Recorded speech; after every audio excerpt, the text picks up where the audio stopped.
Hi sewing friends, I'm Karina from Lifting Pins and Needles, and welcome to my channel. Welcome to my world of sewing. And in this video I have episode 2 of my Line It series.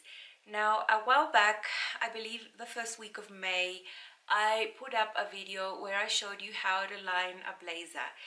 In that opportunity I showed you the Victoria blazer by Hand London, so I'll put that in the description box below, the link. If you haven't seen that, you can check that out.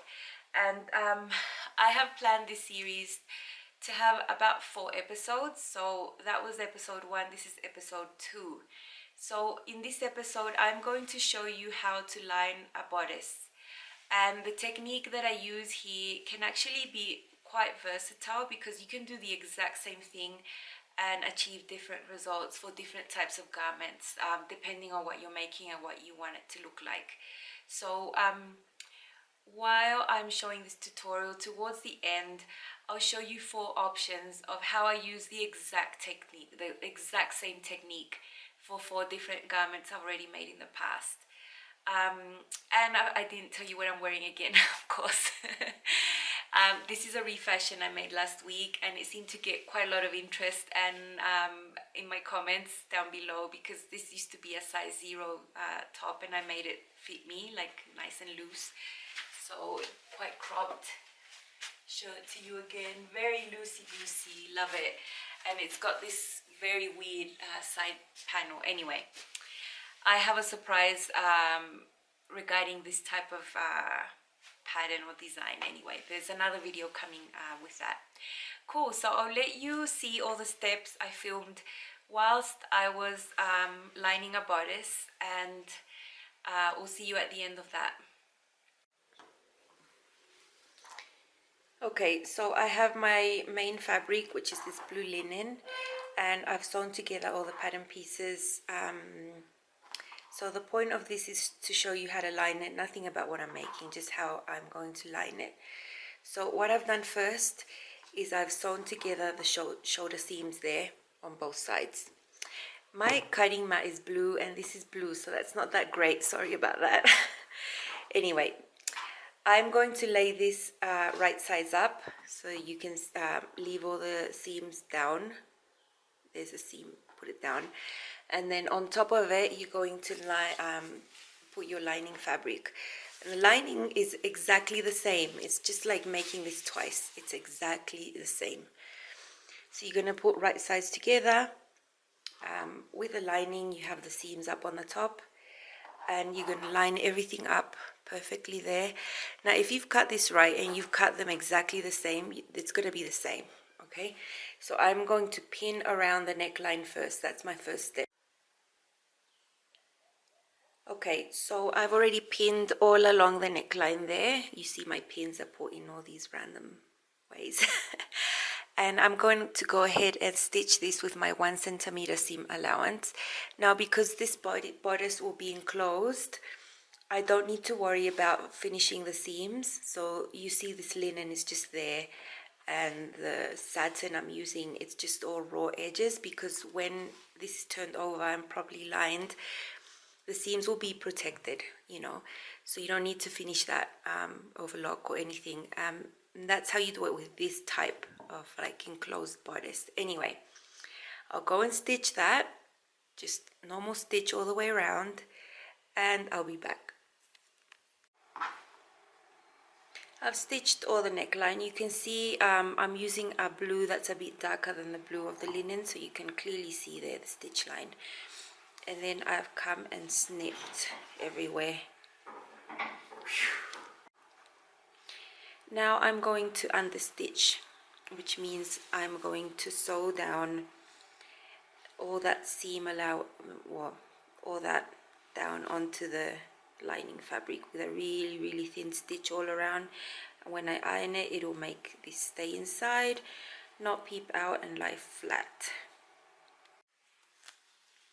I've done all the understitching, as you can see, all the way around. So what I'm sewing there is the lining to that seam that will be on this side. See? Now when I press this, This will stay on the inside, it will lay flat, and it will not poke out to be visible. So this is a very important part of lining. You can't skip the understitching and just press it unless you want your lining to be like showing, and that doesn't look good. So I've done the neckline. It looks really nice and neat. Here's the other side, understitching. So my armholes are still open, right? Raw. So I'm gonna get one side. I'm gonna get all this and flip it around and get these two seams to get together there with all the rest inside. So my shoulder seams here, well, I made them quite short because it's quite narrow. So it's a little bit tricky. It will take lots of pinning. So basically there, match up all the seams. See, everything's in there. There. So I'm going to match this up. Pin it, sorry. There. There we go. Pin it. So I've pinned everything there. I've joined matched up the shoulder seams there, and inside here it's a bit bulky because basically the whole blouse is in there. So you just have to be very careful sewing this part that's very narrow so you don't get any of the fabric inside caught there. So yeah, I'll do that and I'll be back. So I've stitched it, I've done the snips, and now I'm going to turn it around.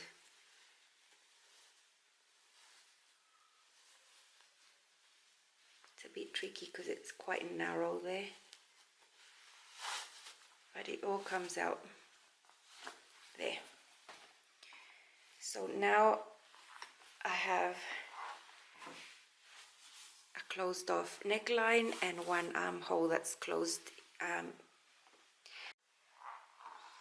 So I've turned that armhole around and I've top stitched up to there. That's how, oh no, sorry, up to there. That's how much the machine let me do it. I couldn't fit further than that. And on the other side, I think I had to stop right there.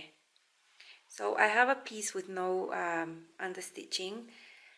So I just did some hand sewing there to make sure it's gonna lie properly, and then I pressed it.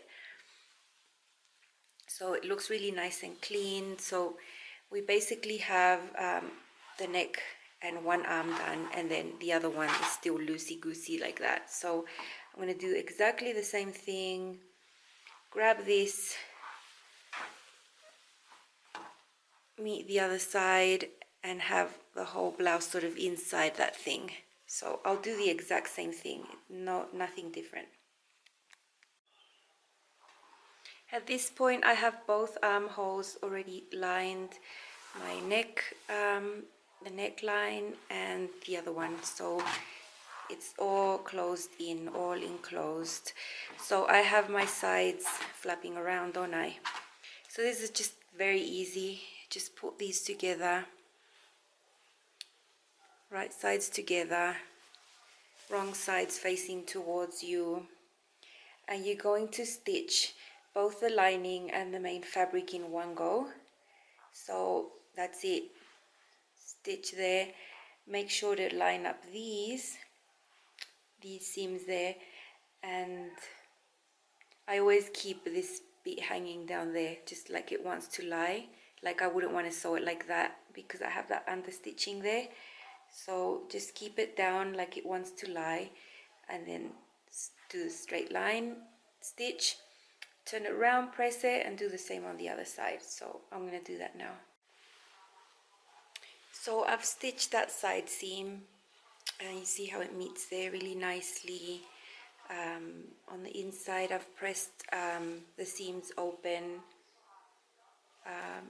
Nothing special. This is, you know, the easiest of all these steps, and I still have my other side flapping around. So I'm going to do the exact same thing.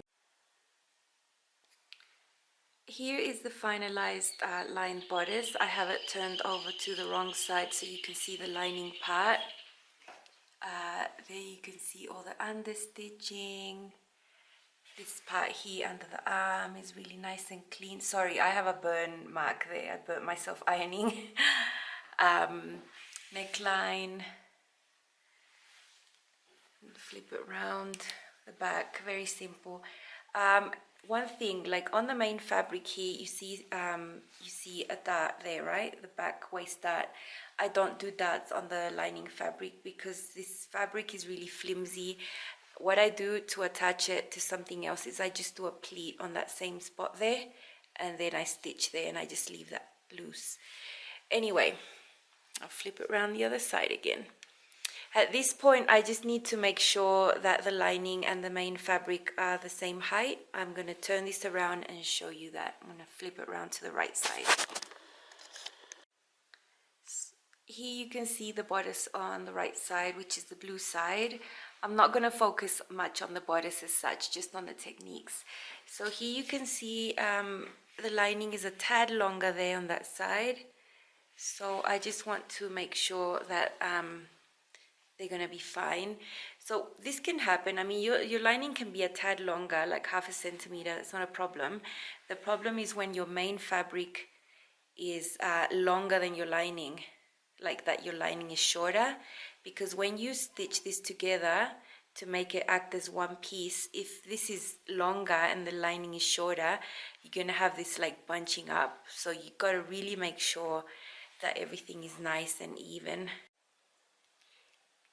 Some months ago I made a hack on the Sorbetto top, so you might recognize this from some pictures in my Instagram, or I made a video on them. I'll link that video below. Anyway, this is made out of a completely sheer fabric, like you can see my hand through there. So I've lined this blouse and I've done the exact same thing as I've done with the bodice, but because this is a loosey-goosey top, I've left the lining just hanging, you know, so they're both separate pieces, which means I had to finish the seams like inside and, you know, everywhere. For this case, because the fabric is so thin, and you know, I've done French seams, and I've done the same with the lining fabric. There you can see the French seams. So in this case, usually the lining is going to be a tad shorter than the main blouse, and you're just going to let it hang. But most importantly, if you're going to use this technique for a sheer something and it's just going to hang, it means you need to finish all the seams inside, like they need to be perfect. Sorry, my clothes are all very wrinkled and it's because my wardrobe is bursting full. I've just got so much. Anyway, this is a dress I made that's fully lined. The difference with this one is that, same as the blouse, I left the lining hanging down there. So if you want to line a dress, you would do the same thing.